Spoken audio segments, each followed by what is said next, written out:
This program deals with devil worship and satanic beliefs.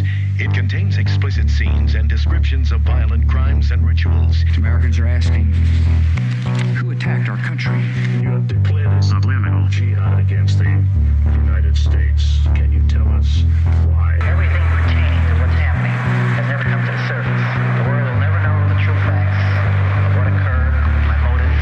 And night fell on a different world. And Iblis is thinking, I should be getting this position, not Adam, and this guy is created from dirt. And how does the army feel about you being head of the Temple of Set? And the conspiracy theorists can say what they will, but I want you to give me power over Adam, and I want you to give me soldiers and minions and all of these things. The people have so much to gain and have such an ulterior motive to put me in a position I'm in.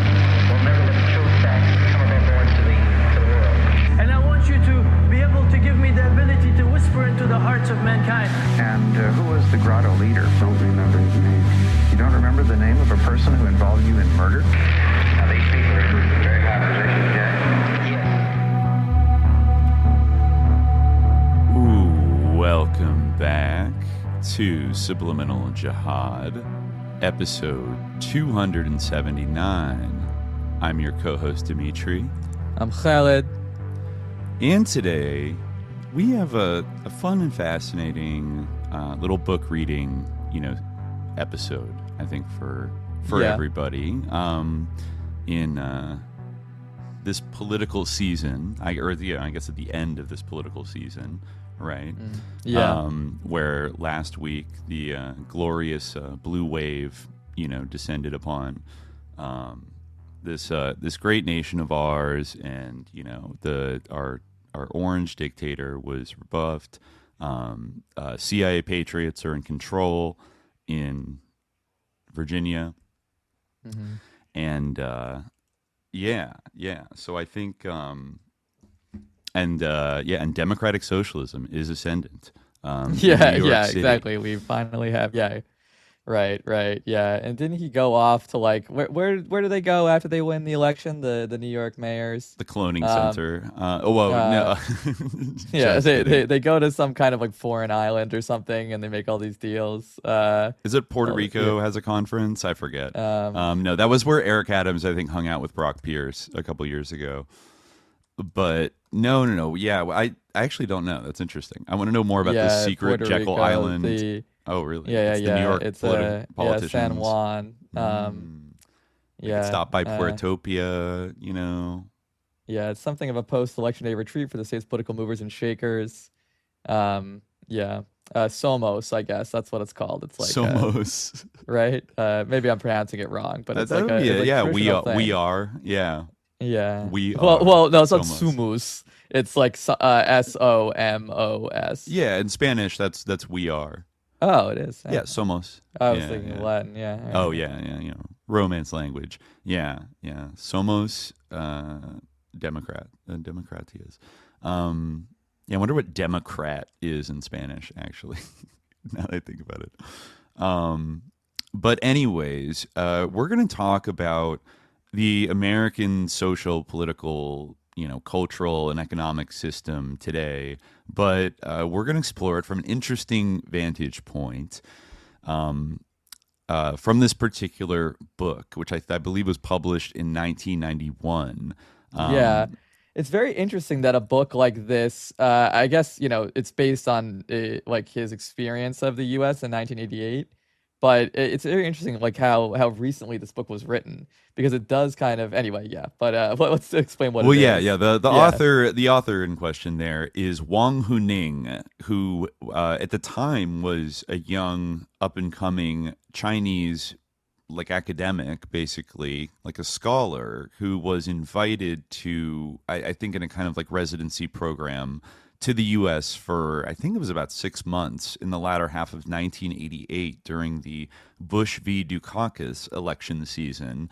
And Wang got to travel around the United States, and I think he was based at UC Berkeley for a while, and then at the University of Iowa in Iowa City, but he got to drive via car through many different regions and see different parts of the country. And I guess when he returned to China, he published this book, America Against America, which, I think was well regarded when it was published, but actually fell out of print only to be revived and become an object of great interest. Particularly, one article said, after the 2021 January 6th insurrection, this book was put back into print and became a bestseller in China. And I certainly I recall seeing its iconic cover maybe over the last 5 years on Twitter from certain leftists, American leftists that have stumbled upon it and have sort of taken in its observations about America, the kind of right at the pivot between, right before the end of the Cold War, at the end of the Reagan years, and at the start of Bush Senior. And, safe to say, a very challenging time for, socialism around the world, and a time where America seemed completely ascendant in almost every regard. So we thought, I decided, I saw somebody else talking about it maybe a month ago and decided, what's up with this book? And so we have read it and we're going to talk about it today. Yeah, it's interesting. Yeah, there was this FT article. Yeah, it's just how prescient this book was. I don't know. Well, yeah, what did you make of it? Did you feel I'm not sure if I felt the insights in this book were, well, interesting and in some cases amusing. I didn't necessarily feel that the insights of this book were, maybe it's because I wasn't even really sentient at the time that this book was published. So I maybe I'm not appreciating sufficiently how underappreciated some of the things he points out were at the time. But it, nothing really struck me as oh wow, he really predicted that. That development, there were a few things I felt less so, in a way, I came away from it thinking less than it was this kind of chilling, accurate prediction of where America was going, and rather a pretty interesting, not always 100% spot on, but a pretty incisive read of where America was at that point in its history. And particularly, he really brings this dialectical frame to his assessment of America, which is that obviously there are these things about it that make it very strong, and then there are the things about it that kind of undermine it and directly contradict there's a lot of things that are in tension. He lays it out kind of in the preface of, this is a country that's the richest country in the world. And yet I drive through New York City and there's street prostitutes and homeless people and people on drugs and homeless people everywhere, which is shocking. How can these two things coexist? This is, and so he kind of goes from that approach. And I felt his sort of investigation into what elements of American society make it function effectively, from coming from a Chinese, granted this is the Deng Xiaoping era, so you could say revisionist reformist era, but still from a Marxist very explicitly POV. So, right? Because he makes a point to say that we've been too dogmatic in our rejection of capitalism, and that has resulted in our inability to understand it. It seems he kind of connects the the sort of the mystery of capitalism, and that it is kind of surprising. That's part of what I think is so surprising, is that it does seem like something that was very inscrutable to him in a way, or that it is interesting that there would have been an audience for this, this kind of analysis of American, this sort of observational analysis of American society, kind of a de Tocqueville type of thing, or even kind of reminds me a little bit of Said Qutb in some ways, actually. His famous stay in the U.S. Right. Yeah, right. Yeah. No, but he brings up de Tocqueville several times, and I feel this very much is almost a sort of a People's Republic of China, late 20th century sort of version of a similar thing that de Tocqueville did back in the 1830s, where he was one of the first people to really travel around and try to get a full sense of the culture, the economy, the culture, the politics of this country.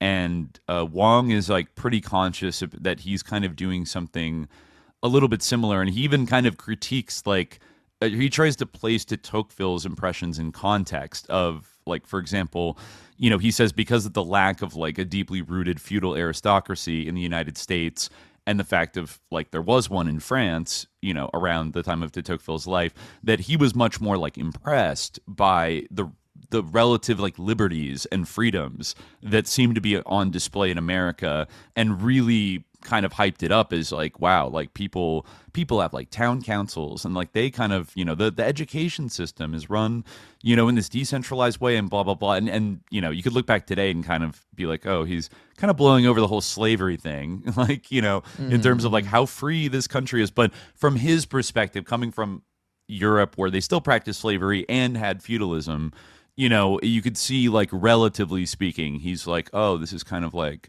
progressive, but like, there are obviously limits to that, and I don't know, but coming from the People's Republic of China in the late 80s is like a pretty different context, and coming to America, the empire, is different than coming from 19th century France, and coming to the young American Republic. Like, this is a totally different relationship we're kind of talking about, because in some ways, China would be seen as, depending on your perspective in the 20th century, would be seen as the more progressive country, right? Then certainly a lot of people in China kind of believed this as, this is further along that kind of arc, the arc of justice in history than American capitalism is. But they also have to, this is also at a time where they have to reckon with the apparent successes of American capitalism and the fact that it outcompeted the Soviet Eastern Bloc. At this point in 1988, that seemed to be kind of like, and also like China at this point was not the China of today by any means, right? Like, it was like really, like, it's like, a constant like point of reference for him is Japan, which at that time was like in the midst of the Japanese economic miracle, and that was another like kind of sort of insecurity that maybe hangs over this, or like a concern. It's like, how come like we aren't able to like compete on the level of like this other East Asian country? Obviously there's many factors, but, and of course, Japan, it's a sore spot for any patriotic Chinese man. But but he does. It's funny the way he talks about the ascendancy of. He does like a comparative analysis of like what are the cultural factors that allow Japan to like outcompete and out innovate the United States, which itself is like fairly advanced. And he does like, actually, you almost could take out all the references to Japan, and if you put China and like updated it to 2025, like the same exact analysis would kind of. It would make sense. Like, it would check out. It's like the Japanese have a much more like collectivist like mindset about like business, and more, I mean, it's a little different in that they're loyal to corporations, but it's basically saying that like there are some cultural attributes that make the like a tightly kind of disciplined, organized, like super hierarchical kind of corporate structure more effective than in America, where individualism is so rampant. It's a theme he keeps like returning to, is the felt sense of the people that individualism is like the highest value, that like must be kind of like defended at all costs, and that leads to more difficulties in the kind of organization of people in society. Like, people aren't as content to just be like a loyal kind of cog in a bureaucracy, like a corporate bureaucracy, or they want to be inventors and stuff like that. Right. And he talks about like the sort of sanctification of the future. Like, he calls it like futurism. Well, he doesn't. Okay, this is another important thing to clarify, is that there actually is, unless you found one, because I wasn't able to. I was like away this weekend, so like our coordination in the making of this episode was a little bit less close than usual. But so I was like looking it up yesterday on my flight, but. I couldn't find like an actual human translation of this book at all into English. I only found like ones that had been done by like various iterations of different AI language models. Okay. So I was forced to like rely on that. Did you find a one by a human? No, that explains the mystery of the version that I found. It was like the only version I could find. I think it was labeled as Google Translate. Like, that was like the publisher. That may also be the case. Yeah. Because there is, at first I was like, is this just kind of like a rough translation somebody did? Because there's kind of like some weird syntactical and like grammatical kind of like typos throughout it. I found a relatively good one that I guess was done through ChatGPT 5.0. But but again, like, it's it's obviously like no person with like actual like, knowledge of Chinese or of China did this. It's just like this language model, and there are like certain things that like I don't obviously like understand Mandarin. I can't read Chinese, so that's like a huge limitation. And Right. like I wish that I could like I couldn't I'm not even at the level where I could like look up the Chinese version and like figure out like what word corresponded to what, like what Same the here. grammar Same going here. or anything. It's So, truly beyond me. like It's like I don't know the first thing about it, like so it it would take me like a day to figure out like something like that, but like right. the yeah, so that's like there, for instance, like there's a long section where he talks about the Amish, right? In Iowa, right? He talks about there's like an Amish community Mhm. in Iowa, and in like the version that I have, it like somewhat humorously refers to them as Armenians, and I'm like, what? Like it's like this very weird thing where it's like one of the most interesting communities in America is the Armenians. These Armenians like choose to forego modern technology, and I'm like, what? Like Not in Glendale, and then where I I kind of live. had to put it together that like oh, you're talking about like the Amish based on like where like he talks about like where they live and stuff, and like what part of Iowa. Right. He's So, very fascinated by the Kelowna. Amish. Yeah, like, yeah, kind of exactly, in league with our recent episode. He is also just he's kind of spellbound by like their lifestyle and their rejection of modernity and how it's allowed, like it's tolerated. That's like a big clue for him as to like how America works, is that the Amish are like allowed to completely fucking opt out of like all modern progress and like do their own thing, and people are kind of like, okay, yeah, sure, if you want to do that, fine. And it's like the skeleton key for him. It's actually a great part. Like I'm just gonna read from this ChatGPT translation. This is a truly thought-provoking social phenomenon. In the heartland of modernity in the world, there's a group of people who refuse modernization. Their remoteness is not geographic but spiritual. They voluntarily isolate themselves from modernity. From this, we can draw a view. If people reject modernization in the spiritual realm, then modernization will find it hard to penetrate them. This phenomenon can be seen in different societies. The real driving force of modernization lies in people's inner worlds. Another issue worthy of deep reflection is, quote, psychological sense of security. This is in quotation marks again, like who knows if there's any rhyme or reason to the use of them. The Amish, again written here as Armenians, feel that this way of life provides the safest environment, and changing it would mean crisis and turmoil. This psychological fear is also an important reason they reject modernization. The process of modernization is naturally a process of transforming old social structures, and also a process in which a certain sense of security disappears.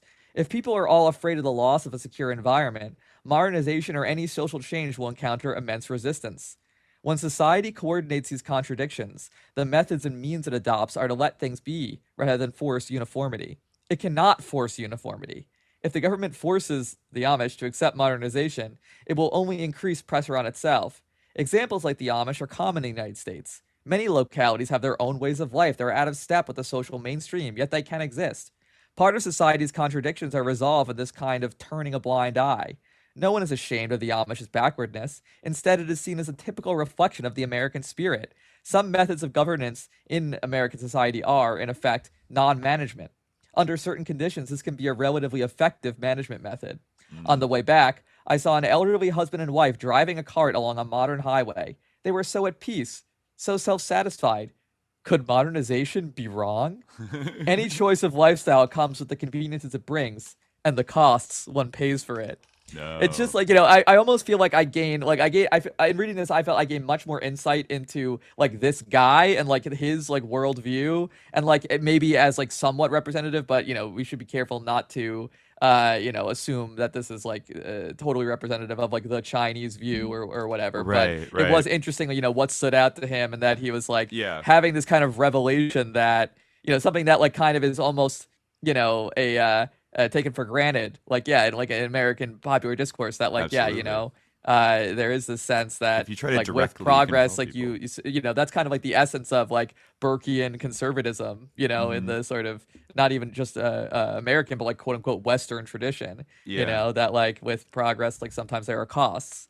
Right. And like and something can be lost with these, right. advances. He has his perspective is very interesting, and I think we should just state up front, like about Wang Huning, that part of the reason I think his work is being rediscovered, and I think there's a few other books that have yet to like, maybe I think one, like the first English translation might be coming out, sometime in the near future. But like the reason people are very interested in him nowadays is because he's not just an academic, he's one of the most powerful political figures in China today. He is, just to read a little bit from his like Wikipedia here, after his academic sort of things in like the 80s, going abroad, today he is the chairman of the National Committee of the Chinese People's Political Consultative Conference, and has been a leading ideologist in the country since the 1980s. He has been a member of the CCP's Politburo Standing Committee, the highest decision-making body within the party, between convocations of the Central Committee of the National Congress since 2017. He was a professor of international politics and dean of the law school at Fudan University. During this time, he gained attention due to his belief in, quote, neo-authoritarianism, which held that a strong leadership was needed for China's stability and political reforms. He became a policy author for the CCP leadership in 1995 as a director of the research team at the CCP's Central Policy Research Office. He became the CPRO's deputy director in 98. And remained in the CPRO until 2020, the longest tenure in the office. As deputy director, he was instrumental in developing the Three Represents, a new ideological theory formulated under Jiang Zemin's leadership. He continued this work under Hu Jintao and is believed to have had an important role in developing the theories, scientific outlook on development, as well as harmonious society. He became a member of the CCP Secretariat in 2007, the central leading organ responsible for executing and implementing policy divisions, became a Politburo member in 2012, and is believed to have developed close relations with CCP General Secretary Xi Jinping, becoming one of his closer associates. So actually, Wang is credited with being like a major intellectual architect of what is now kind of called Xi Jinping thought. Right? Like the era of like the last decade since Xi came into power, and you kind of saw, what Western sources often, even the label neo-authoritarianism, I'd like to know if he came up with that term or if like Western think tanks like kind of slapped it on, like his philosophy. But it's this idea, this troubling idea of like China was moving closer to capitalism since the Deng Xiaoping era, but then Xi like brought down the dark Iron Curtain once again and started like doing more authoritarianism and blah blah blah. There's a lot of elements to that, obviously, but I think one thing that's shocking now is, in sharp contrast to 1988, China is the country, not Japan, not the United States, China, partially under the leadership of this man, and like the ideological guidance of this man and his ideas, is booming and has become a legitimate like world superpower, both economically and increasingly militarily as well. And you have to look at like what my impression, based on like sort of Xi's tenure, is that they found a very specific way of implementing like elements of capitalism within certain parameters, and then melding that with like muscular state-directed investment in like various sectors, in other sectors, and also fostering very intense capitalist competition within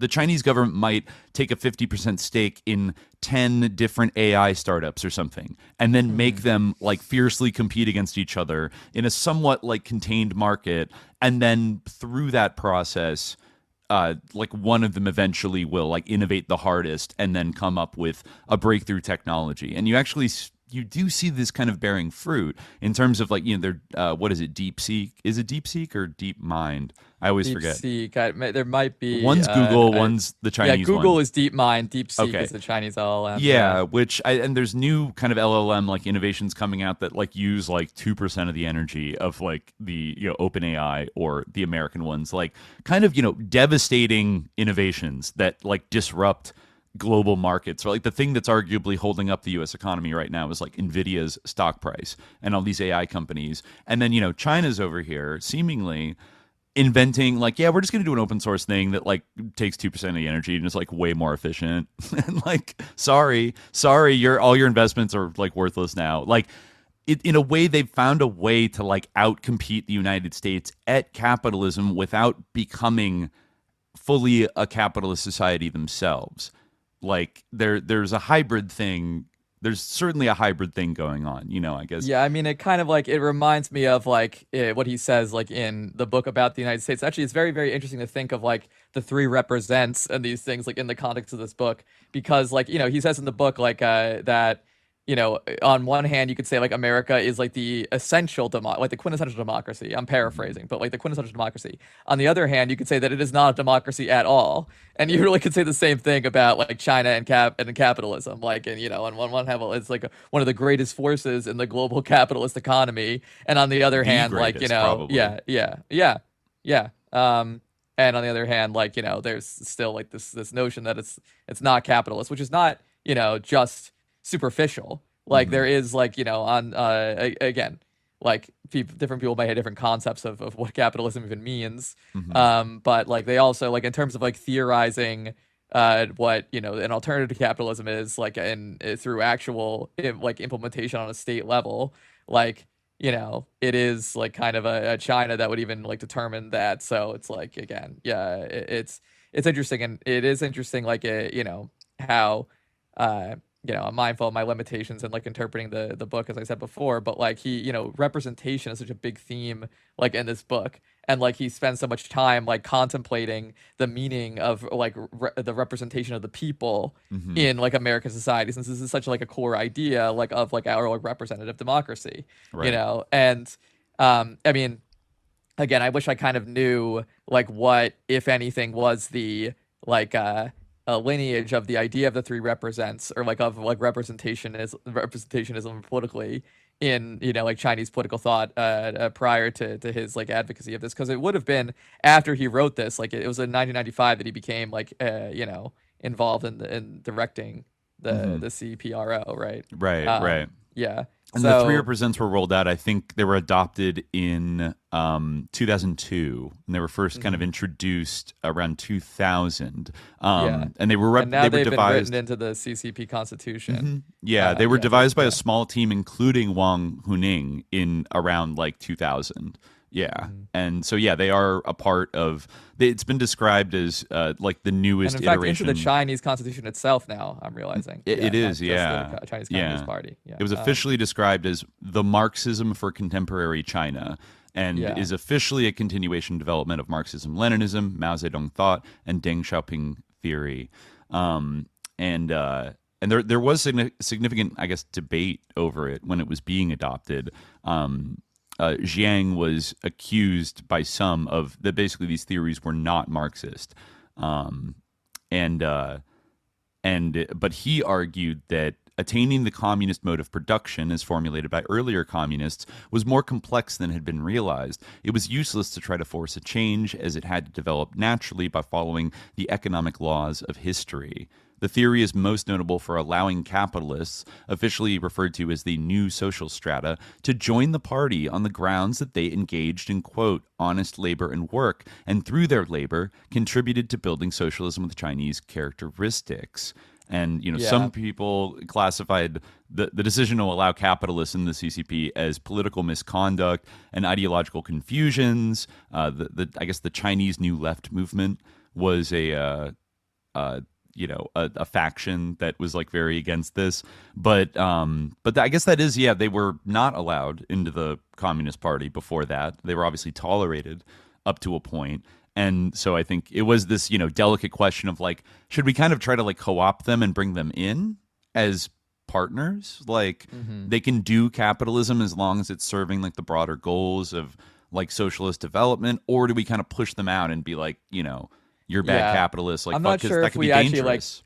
I'm not sure if we actually read out what the three represents are, but like just for this is from China.org.cn, so this I guess is /English. So I think that these are pretty close to official. So the three represents refers to what the Communist Party of China currently stands for. That is, it represents the development trends of advanced productive forces. It represents the orientations of an advanced culture. It represents the fundamental interests of the overwhelming majority of the people of China. So there you go. Yes. The theory requires or like incorporate or like forces the incorporation into the CCP of those three concepts. Yeah. Yeah, or so like that's like it kind of like what, but I think that like the fact that it is like the three represents is meaningful. Like that the CCP like this is what like it's represents. in the same way that like the U.S. government, for instance, like is supposed to. I think that these two ideas are the same. Like it represents the fundamental interest of the overwhelming majority of the people of China. That's the same thing as like in the U.S., but it also represents other things. It also like is standing for like we need to like the development trends of the advanced productive forces.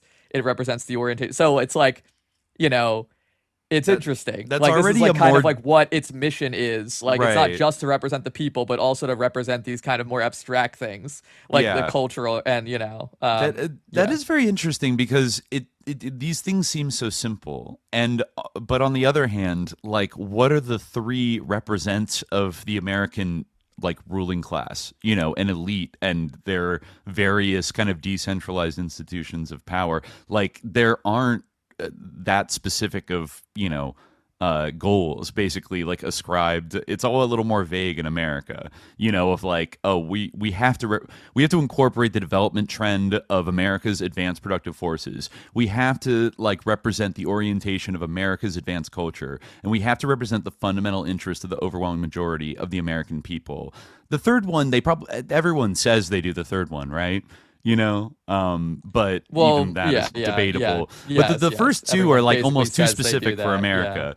yeah. Like the represents are kind of unspoken, and everyone kind of has a sense of what they are, which is like everyone should make the most money. Like we should all make money. Like kind of is like America should be rich and successful, and there should be allowances for people to become rich. Like I guess maybe this is like kind of the American dream in a weird way, though it's never broken down into bullet points, is like maybe a rough equivalent to kind of this sort of a mission charter, that this points in a direction more than the American system points in a direction. And Wang brings that out a lot of the time about the looseness of like the American political system, which he partially sees as a strength, but also has like obvious limitations, like his breakdown of like what a party is in America. And he's like, it's not like what Chinese people or anybody else in the world thinks is a party. Like these are really loose, like weak organizations compared to like a communist, even like a European like Labor Party or Christian Democrat or something, like, or the Tories. Like our system is a little unique in that these are kind of like porous marketing vehicles that arise during election years and are kind of invite anybody to join them. And there's not even a real membership. You're just kind of like, you can register as one, but there's no like requirement if you're like a Democrat to like pay your dues to the Democrat Party, or whatever. Yes. And the only organizations that do have something like the DSA are like small and marginal. They're not the major parties are these big tent, like fluid organizations of like amalgamated interests and different groups of people like vying for power. And he sees that obviously as like a huge choke point that precludes like that limits real democracy, but is also highly efficient because like he's like, if technically anybody in America could become president, but like that's not actually how it works, and it would probably be really chaotic if it did work that way. You kind of have to have some kind of like this winnowing is kind of an mechanism. interesting part. Like this is a section on pluralism or meritocracy. Maybe you remember this one. He writes, many people regard the United States as a pluralistic society and depict the American political system as pluralist. One of the earlier proponents of this argument was David Truman, who described the basic mechanisms of pluralist politics in his book, The Governmental Process. I don't even know if that's the real title, but another was Robert Dahl, who depicted the basic mechanism of contemporary American political processes in his book, Who Governs? I have translated Dahl's modern political analysis, and I'm fairly familiar with his ideas. Strictly speaking, his concept is polyarchy rather than pluralism. However, what conceptual differences there may be, their basic line of thought is the same. In American society, power is shared. There are many competing interests vying for power, none of which can monopolize authority, nor is any segment of the population completely excluded from power. Power is shared among different social groups through such mechanisms. Thus, pluralism must be based on interest group theory. The basic proposition of pluralism is that different social groups can all influence the operation of power. The question is whether this is possible. Scholars who advocate pluralism say it is. First, the United States is an immigrant country. Society is full of various racial, linguistic, and religious groups, and differences between industries remain pronounced. As Nesbitt said, the United States is a melting pot. Second, Americans have a propensity to form groups to pursue their own interests. That is indeed true. There are countless kinds of groups, and because the less government interference, the better is the preference. If people want certain things governed, they either organize themselves or organize to influence the government. The electoral system also promotes this mechanism. Americans' experience in elections is that once a certain number of people is reached, a certain amount of power can be constituted. Third, the government's decentralized structure also laid the groundwork for pluralism. The separation of powers prevents any single government branch from monopolizing authority, so power in the United States is contested by various competing forces. Different social interest groups share power through competition, negotiation, and compromise. The government acts as an arbiter and also has its own particular interests. Another school opposes the pluralist conception of politics, arguing that American society is an elitist democracy. Most people cannot be said to enjoy political power. Those able to compete are large, organized groups. Small groups are unlikely to have much influence. Large groups wield far more power than small ones. Moreover, those participating in groups do not encompass everyone in a given field. Groups have certain vested interests. In addition, the most powerful government does not merely take orders. It can exert its power forcefully, implement its policies, and achieve its aims. Those, who believe that America should be described this way, they believe that the masses, elected representatives, and interest groups all lack power. Power resides in the hands of a small power elite. Advocates of this view include Grant McConnell, who wrote Private Power in American Democracy, Theodore Lowy, this might be Levi. I think it might be either Low or Rowe. Yeah. There's like a typo in mine around that name. No, I guess there is an actual Theodore Lowy. Sorry, yeah, American political scientist. So this is him. Never heard of him before. I guess maybe he is a Levi, but his name is just spelled differently. Mm-hmm. But yeah, anyway. Theodore Lowe, The End of Liberalism, the Second Republic of the United States, which is, the actual title of his book in English. See, this is, I guess, I gotta very reluctantly give a little bit of credit to 5.0 here. I guess maybe these are in its trading data, so it knows what books are being referred to. Wow. Wright Mills, The Power Elite, and Ralph Miliband, The State and Capitalist Society. Yeah. Mills was quite authoritative. He said that the power elite command the main hierarchies and organizations of modern society. They run the machinery of the state, lead military organizations, and occupy strategic command positions within the social structure. He argued that power in American society mainly comes from three sources: major corporations, the military, and political leaders. The U.S. economy is controlled by a few hundred large corporations that determine the course of the socioeconomic order. Political power is increasingly concentrated in the federal government, and presidential power has expanded. The military has become the government's largest and most complex expenditure and institution. The leaders in these three spheres form the power elite class and decide matters of life and death. The public can only watch power helplessly from the sidelines. No. Yeah. Right. Yeah. So, he talks about Thomas Dye in his book, The Irony of Democracy. Mm-hmm. His main argument is that American society is governed by the talented elite. He says that from the founding of the country, the United States has been ruled by elites, and this continues to the present. The result of elite rule is the alienation of the masses, the exercise of power by a talented few, and social protests. This constitutes the dilemma of American politics. Democracy in principle means rule by the people, enjoyment by the people, ownership by the people, but the actual operation of politics is inevitably elite rule. By elite rule, he means power being held by a small group of people. Therefore, the authority to manage society ultimately rests in the hands of a portion of talented individuals. Whether that number is 5,000 or 50,000, they are definitely a minority of society. Elite rule is a common feature of societies under the capitalist system. This raises the question for the development of human societies. Does strict democracy conform to developmental laws or inherent requirements of large-scale human societies? Americans, on the one hand, theoretically uphold institutional democracy and constitutional democracy. On the other hand, psychologically and culturally worship talent. I wish I knew what he meant by talent. I feel like it's like charisma or something too, or sort of outstanding ability, inherent power. Yeah, I don't know. He relates it elsewhere to hero worship. He says that hero worship is off the charts in American culture. That the exceptional individual is exalted to a degree that I've heard people say that before, even about in comparison to other countries like Australia. They call it the tall poppy syndrome.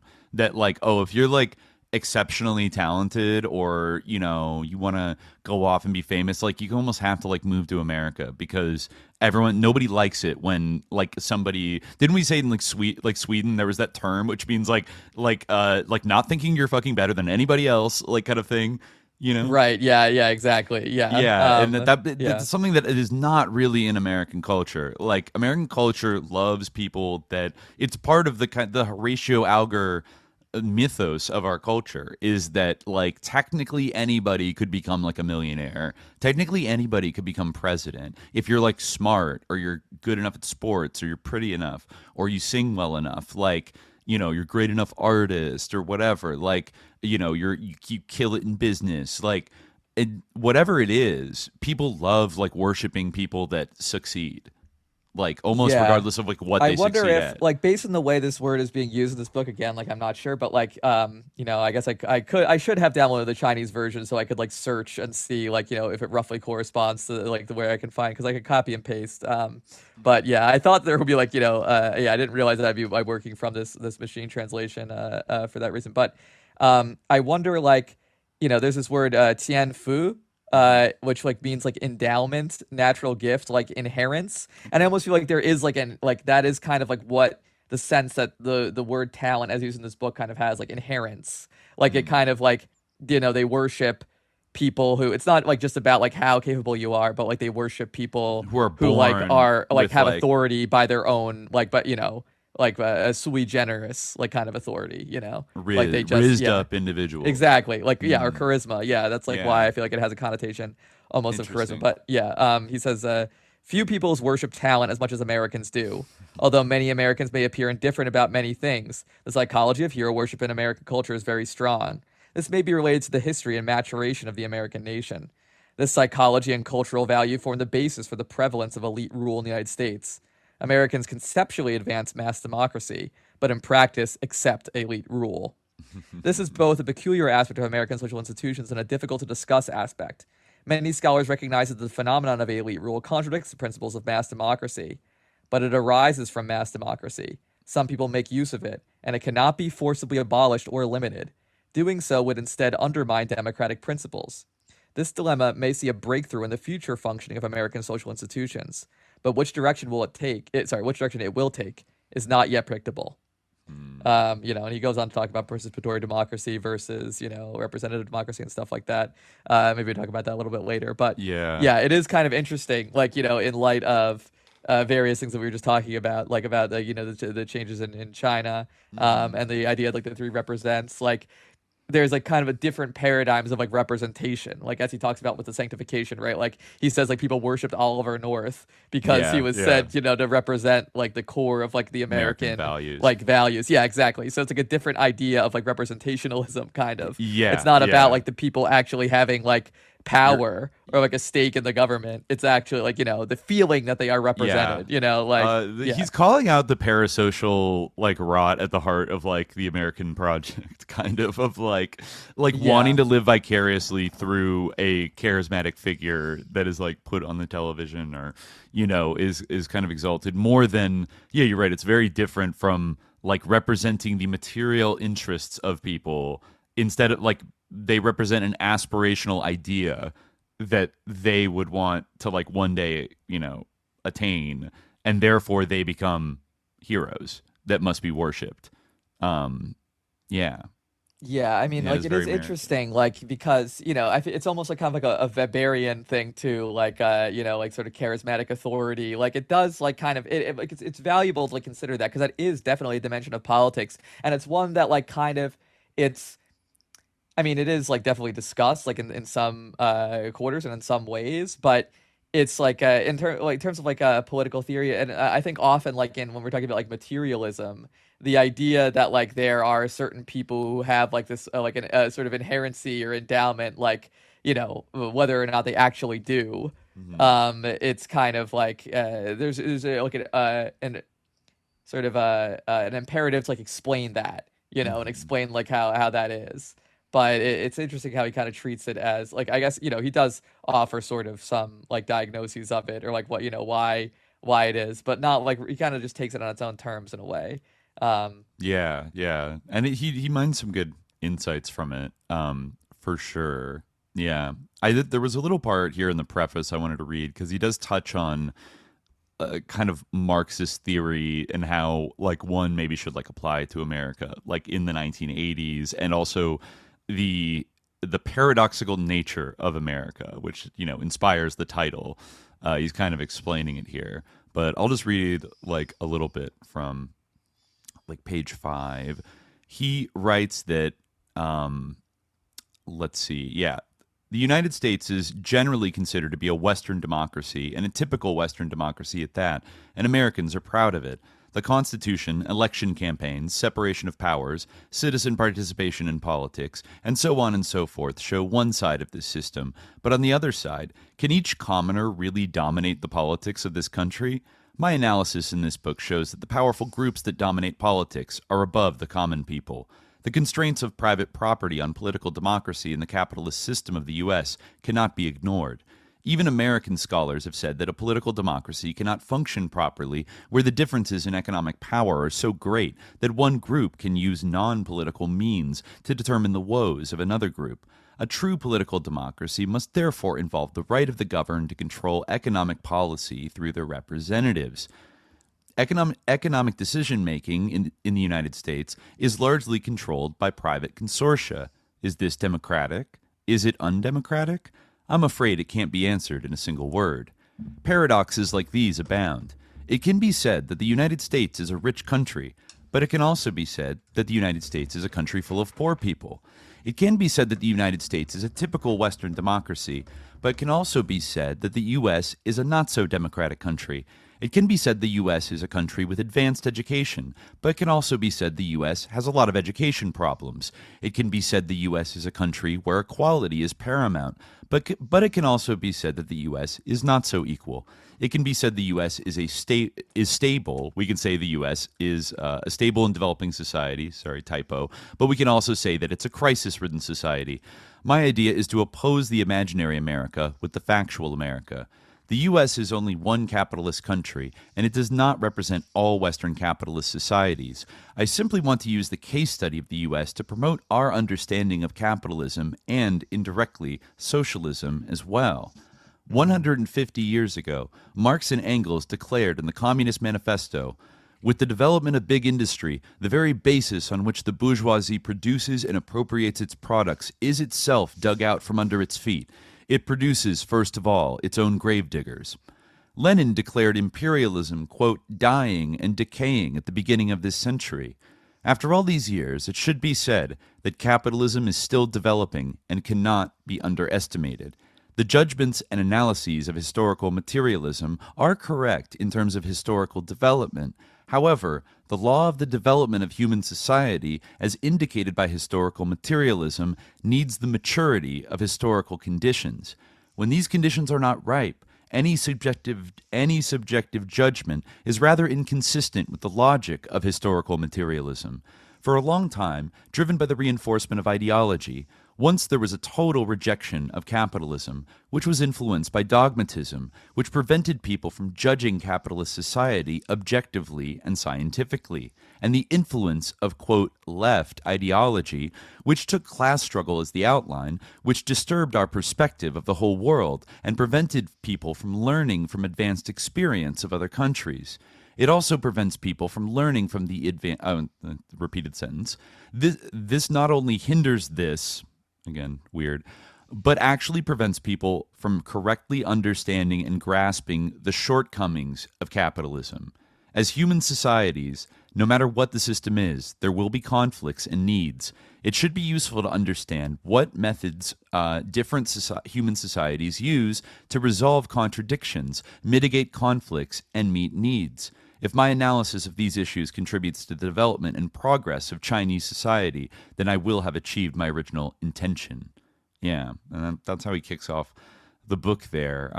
But interesting critique there also about like left dogmatism and the kind of like you could say like the eschatology that like capitalism is about to collapse. Like we just need to wait like 10 more years. Like the big one is coming. And like, you know, the tendency for the rate of profit to fall and blah, blah, blah. Like there was a little bit, I think, of a counterproductive a dogmatic determinism, like historical determinism, that sort of got like developed inside of historical this is basically materialism. what Mao himself wrote about in like Opposed Book Worship, or whatever the Chinese title is, right? Where like the famous one that from which comes no investigation, no right to speak.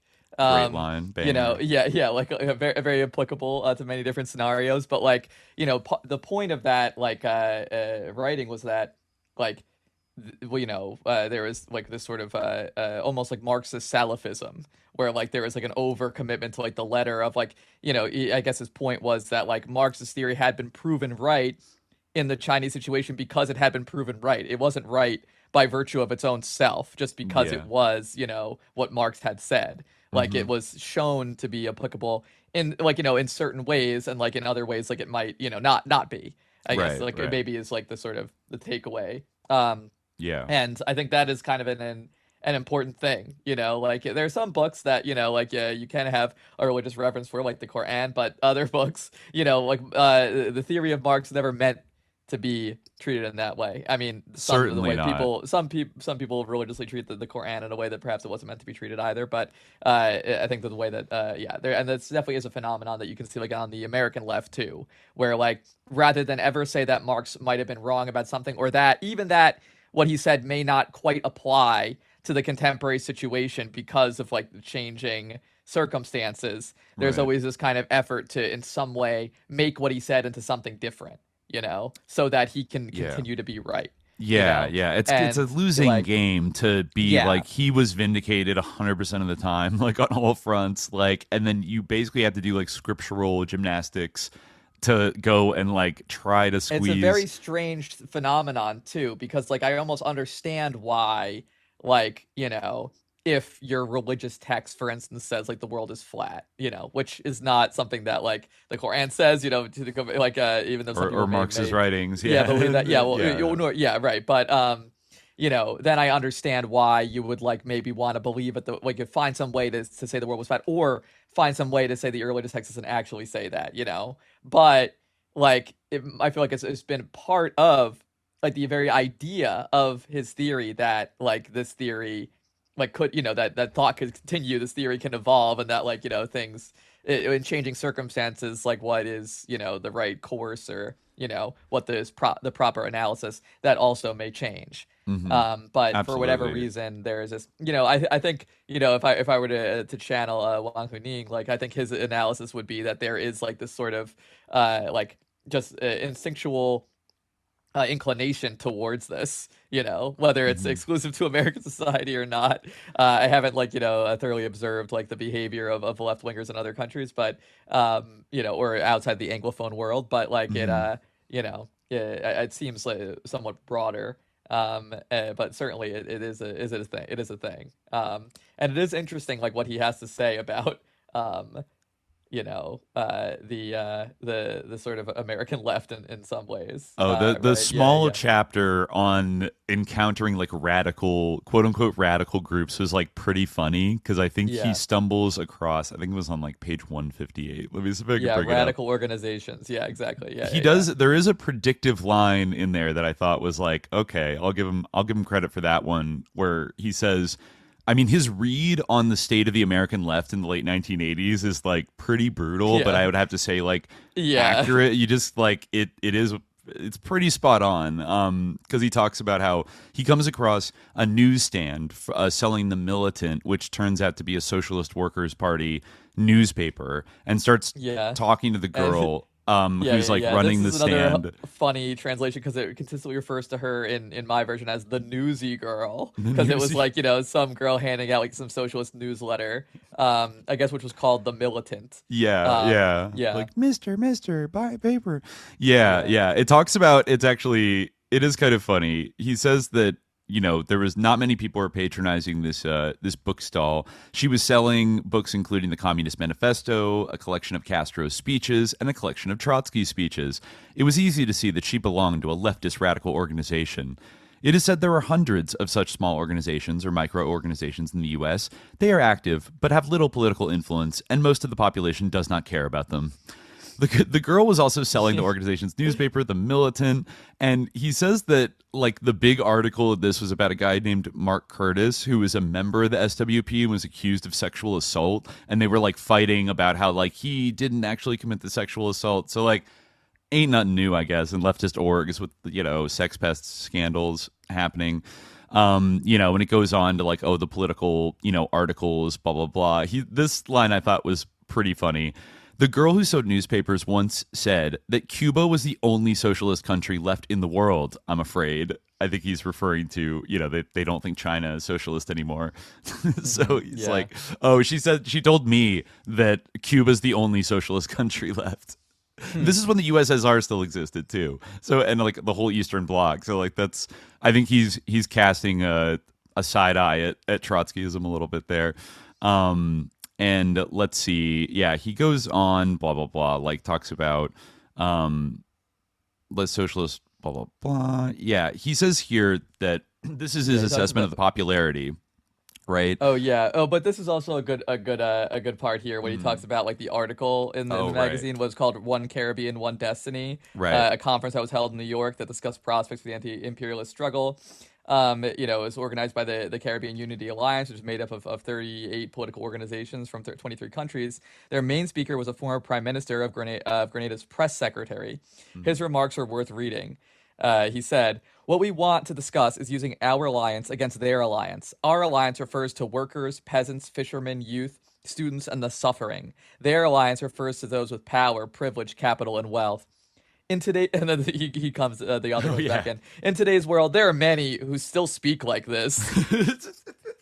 Yeah, my version says still many who speak such words. Yeah. Either way, he's being a little. Yeah, he's being. A little, it's funny that he's like, yeah, like, oh, this heckin' international, like, you know, like it seems kind of like cringe to him because like he feels like it's gotten them like nowhere, basically. Right. That's like his perspective, you know. I guess so. Yeah, this kind of like the confidence and the insistence, like this feels outdated to him, you know, and it probably doesn't help that all of these people think like China sucks and like is sus, and they think they kind of, you know, whatever. Even though, let me see, he says. Yeah. Okay, so at the end he says, like, as you can see from the above reports, this is a radical group, and there are countless such radical groups in the U.S. and other Western societies, but most of them have little impact. Some of the issues that these organizations talk about are true, and some of their ideas are not unhelpful to social progress. The status of these self-proclaimed socialist organizations is particularly low in the United States. I am afraid that these phenomena cannot be seen in the context of the programs and activities of these organizations, but in fact reflect the relationship between the two major ideologies in the world today. Since the post-war socialist countries have encountered twists and turns of one kind or another, their economic development has lagged far behind that of the capitalist countries, so their overall appeal is not sufficient. The economic development of the capitalist countries, on the other hand, has produced an overwhelming appeal. Generally speaking, the public does not judge the merits of society from the point of view of institutions, structures, ideas, spirituality, human nature, etc., but from their own daily life, or from the gut, not from the brain. Because of the huge gap in economic and social development, organizations and ideas that advocate reforming the capitalist system will have no great impact in Western society. Therefore, American society also leaves them to their own devices. If one day... my version says American society lets them live or die on their own. Just lets them spin out in their own corner. For access to the full-length episode, subscribe to the Hour of Frequency at patreon.com/subliminaljihad.